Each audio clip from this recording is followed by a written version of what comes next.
سب دیکھنے اور سننے والوں کی خدمت میں محبت بھرا سلام۔ سوشل میڈیا کل میں چیک کر رہا تھا، وہاں میرے کانوں میں ایک ایسی آواز پڑی، آپ بھی سنیں ذرا اور دیکھیں کہ یہ صاحب کیا کہہ رہے۔ اور جی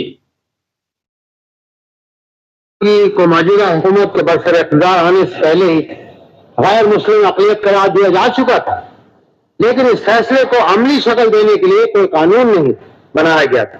دوسرے کئی قانون کی طرح اس قانون کی تیاری اور نفاذ کی سعادت بھی اللہ تعالیٰ کے فضل و کرم سے موجودہ حکومت کے حصے میں آئی ہے، اور مجھے خوشی ہے کہ ختم نبوت کے سلسلے میں یہ ادنا سے خدمت بھی ہمارے ہاتھوں انجام ہے۔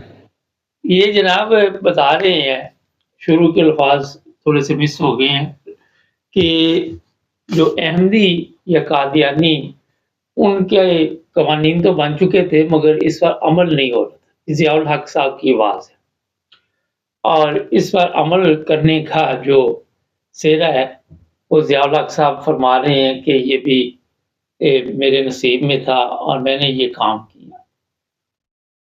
میں اس لیے آج ان کے الفاظ یہ پروگرام میں شامل کر رہا ہوں کہ ختم نبوت کے نام پہ جو حالات پاکستان میں بنے ہوئے، اور سب سے زیادہ ختم نبوت کی فکر جو ہے وہ پاکستانی قوم کو ہے، اور کسی کو اتنی نہیں ہے جتنی پاکستانیوں کو فکر ہے۔ اور ختم نبوت کے مجاہدین ہر جگہ پہ ختم نبوت کا پہرا دیتے ہیں، ان کو یہ فکر رہتی ہے کہ ختم نبوت پہ کوئی ڈاکہ نہ پڑ جائے۔ اور پھر ضیاء الحق صاحب جس طرح دنیا سے رخصت ہوئے وہ آپ سب کے سامنے ہے۔ ہوتا یہ ہے کہ اگر آپ نے کوئی بڑا کارنامہ انجام دیا تو لوگ اس کی عزت کرتے ہیں، احترام کرتے ہیں، اور خدا تعالیٰ بھی اس سے پھر خوش ہوتا ہے کہ آپ نے جناب ایک بہت بڑا مسئلہ جو تھا پاکستان کا وہ حل کیا، اور پھر ایک اچھی موت خدا تعالیٰ نصیب میں لکھتا ہے۔ پھر یہ بھی نہیں پتا ہوتا کہ فیصل مسجد میں تدفین میں کیا دبایا گیا نیچے، کہاں گئے اس کے جسم کے وہ حصے۔ اس سے پہلے بھٹو صاحب تھے، وہ بھی یہی کہتے تھے، ان کا بھی یہی کہہ رہا تھا کہ جناب میں نے بہت بڑا 90 سالہ مسئلہ حل کیا۔ میں کسی کی سائڈ نہیں لے رہا، میں صرف آپ کو یہ بتانا چاہ رہا ہوں کہ آج پاکستان کے جو حالات بنے ہوئے ہیں، جس طرح مذہب کے نام پہ وہاں پہ آئے تھے، کوئی نہ کوئی قتل بھی ہوتا ہے اور کوئی نہ کوئی تماشا بھی لگا رہتا ہے۔ تماشا میں اس لیے کہوں گا کہ زیادہ وہاں پہ تماشبین ہوتے ہیں۔ اگر کسی عیسائی بستی پہ حملہ ہو جاتا ہے تو وہاں پہ بھی تماشبین جو ہے بڑی تیزی کے ساتھ اکٹھے ہو جاتے ہیں۔ اگر کسی جگہ پہ احمدیوں کی مسجد پہ حملہ ہو جاتا ہے تو وہاں بھی تماشبین، دیکھنے والے بھی اور حصہ لینے والے بھی فوری طور پر پہنچ جاتے ہیں۔ اگر ان کو کسی نیک کام کے لیے بلایا جائے کہ مسجد میں آپ نماز پڑھنے آؤ، تو وہاں پہ مسجدیں جو ہیں وہ آپ خود جا کے دیکھ لیں کہ ان میں کتنی بڑی تعداد میں لوگ جو ہے وہ نماز ادا کرتے ہیں۔ اگر آپ ان کا علمی جائزہ لینا چاہیں تو وہ بھی آپ ان سے پوچھے جا کے کہ ضیاء الحق صاحب نے آپ کی کیا خدمت کی، آپ کی کیا تربیت کی، پھر ضیاء الحق کے بعد جو علماء تھے انہوں نے کیا تربیت کی۔ یہ آج کا جو گینگ گورنمنٹ میں ہے یہ بھی ضیاء الحق کی پیداوار ہے، اور ان کے جو آپ ارادے دیکھتے ہیں یا ان کی جو کرتوتیں دیکھتے ہیں، جس طرح یہ قتل کرتے ہیں لوگوں کو، جس طرح یہ لوگوں کو اٹھا لیتے ہیں، یہ ضیاء الحق سے انہوں نے سیکھا۔ اس نے بھی اپنے دور میں بے شمار ظلم کیے مذہب کے نام پہ۔ اس نے یہ بھی آپ کو ہوتا ہے کہ ایک ریفرنڈم بھی کرایا تھا کہ جو اسلام کو چاہتا ہے وہ مجھے ووٹ دے دے، جو اسلام کو نہیں چاہتا وہ مجھے ووٹ نہ دے۔ اور جو انہوں نے اسلام پاکستان میں اس وقت آپ کو پیش کیا اس کی حالت خود اندازہ لگا۔ چلو جی، آپ نے کہہ دیا کہ جو احمدی ہیں وہ غیر مسلم ہے، لیکن اس پر پھر سوال یہ ہے کہ آپ نے مسلمانوں کے پاکستان کی کیا خدمت کی؟ ان کو تو آپ نے کہہ دیا۔ اب ہوتا یہ ہے کہ اس کے بعد یہ کہا جاتا ہے کچھ بھی ہو جائے، یہ جناب پاکستان کے لیے سب سے بڑا مسئلہ جو ہے وہ احمدی ہے۔ پھر کہیں پہ کوئی بھی پرابلم ہو، کوئی جس طرح وہ جنرل باجوہ تھا، کبھی اس پہ الزام لگا دیا جاتا ہے، کبھی کسی پہ۔ اور انہوں نے یہ سیکھا کہ کسی بندے پہ بھی آپ الزام لگا کے اسے جیل میں ڈال دو، اسے گرفتار کر لو، اسے جھوٹے کیس بنا دو۔ ناظرین، پاکستان کا جو سب سے بڑا پرابلم ہے وہ اس وقت سیاسی تو ہے ہی، مگر جو مذہبی ہے اس نے پاکستان کا بیڑا غرق کیا ہوا۔ آپ دوسروں کو غیر مسلم تو کہہ دیتے ہیں، پھر آپ کو اپنے جو حالات ہیں اس پر بھی نظر ثانی کرنی چاہیے۔ آج ہمارے علماء کو کوئی مسلمان نہیں کہتا، میں یہاں پروگراموں میں لوگوں کو لیتا ہوں، کوئی ان کو نہیں کہتا کہ یہ مسلمانوں والے انتقام ہے۔ کسی کو بھی لے لے، روزانہ ہم یہی بتاتے رہتے ہیں، ایک سے ایک بڑا منافق آپ کو ملے گا۔ لوتی قوم جو تھی ان سے ملتے جلتے ان کے حالات ہیں۔ کیا وجہ ہے؟ اگر آپ کہتے جی کہ ان کی وجہ سے شاید مسلمانوں میں کوئی پرابلم ہے، تو وہ تو چلو آپ نے قوانین بنا دیے، جو کرنا تھا وہ کر دیا، لیکن اس طرح کے قوانین بناتے گئے، کبھی کوئی فارم نکال لیا، کبھی نکاح فارم نکال لیا، کبھی شناختی کارڈ کا فارم نکال لیا، کبھی کچھ کیا، کبھی کچھ کیا، لیکن رزلٹ کیا نکلا؟ آج پاکستان جتنے ممالک مسلمان ہیں ان سب میں بتایا جاتا ہے کہ میرا خیال ہے جو لوگ دیکھتے ہیں کہ بے ایمانی، فراڈ، ہیرا پھیری، ملاوٹ ہر چیز میں ایک نمبر پہ جا رہا ہے۔ اگر تو یہی رزلٹ نکلنے تھے تو پھر دوسروں کو کیوں کہا کسی کو بھی کہ آپ مسلمان ہیں؟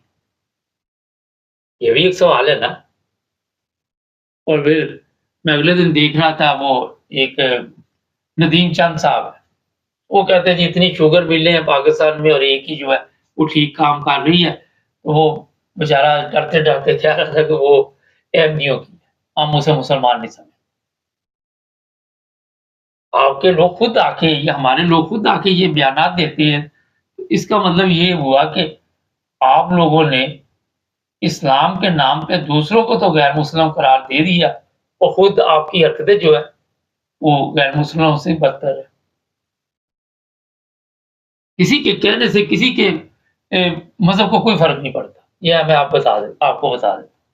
میں نے کئی دفعہ آپ کو یہ کہا، مجھے بھی لوگ پوچھتے رہتے ہیں، میں کہتا یار یہ میرا مسئلہ ہے، تم اپنے کام سے کام رکھو، میں بہتر جانتا ہوں کہ میرے لیے کیا بہتر۔ اللہ تعالیٰ نے ہر انسان کو عقل دی گئی، لیکن پاکستان کی عوام کو عقل کیوں نہیں دی؟ وہ کیوں عقل سے پیدل ہو گئے؟ آپ اندازہ لگائیں کہ قومیں ہوتی ہیں کہ کسی چیز سے سیکھتی ہیں۔ بھٹو صاحب کی بات کر لیں، انہوں نے بڑا کارنامہ انجام دیا، قوم کا بیڑا غرق کر دیا، ایک قوم نہیں بننے دیا، مذہبی نفرت پیدا کرنے کے لیے ایسے قوانین اسمبلی سے پاس کروائے، اور وہ جو اسمبلی تھی وہ بھی آپ کو بتا، یہ جو صاحب بول رہے تھے کہ یہ اپنا کارنامہ بھی میں نے انجام دیا، جو احمدیوں والا، اسی نے پھر بتایا تھا کہ یہ جن لوگوں نے کارنامہ انجام میرے سے پہلے دیا تھا وہ شرابی، زانی اور تماشبین تھے، اسی کے الفاظ تھے۔ پاکستان آج تک کیوں نہیں ہم ٹھیک طریقے سے چلا سکے؟ ہمارے دعوے یہ ہے کہ ہم ختم نبوت کے پہرے دار ہیں، کے باوجود پاکستان کی حالت کیوں نہیں ٹھیک ہو رہی؟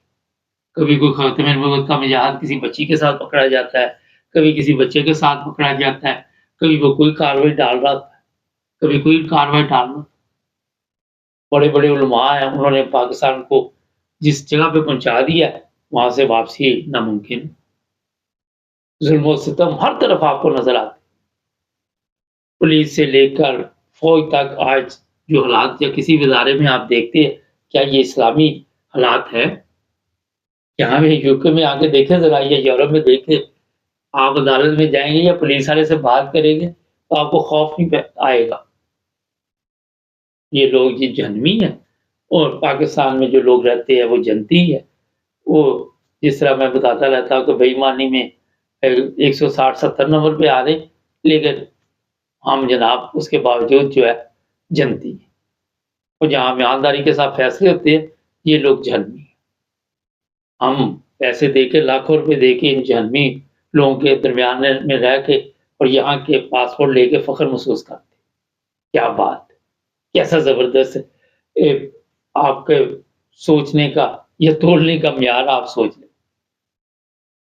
تو بات یہاں پہ میں آپ کو آخر پہ صرف بتانا چاہتا ہوں کہ ہماری قوم کا بیڑا غرق کرنے میں کسی نے کوئی کسر نہیں چھوڑی. کسی کو مذہبی طور پر استعمال کیا گیا. یہ بھٹو صاحب کو بھی پہلے استعمال کیا گیا، پھر ٹیشو پیپر سے بدتر حالات اس کے کر دیے. علماء نے پہلے اس کو پمپ شمپ کرا کے مکھن لگا کے، اور بھٹو صاحب خود بھی کہہ رہے تھے کہ یہ فیصلہ ٹھیک نہیں ہوا.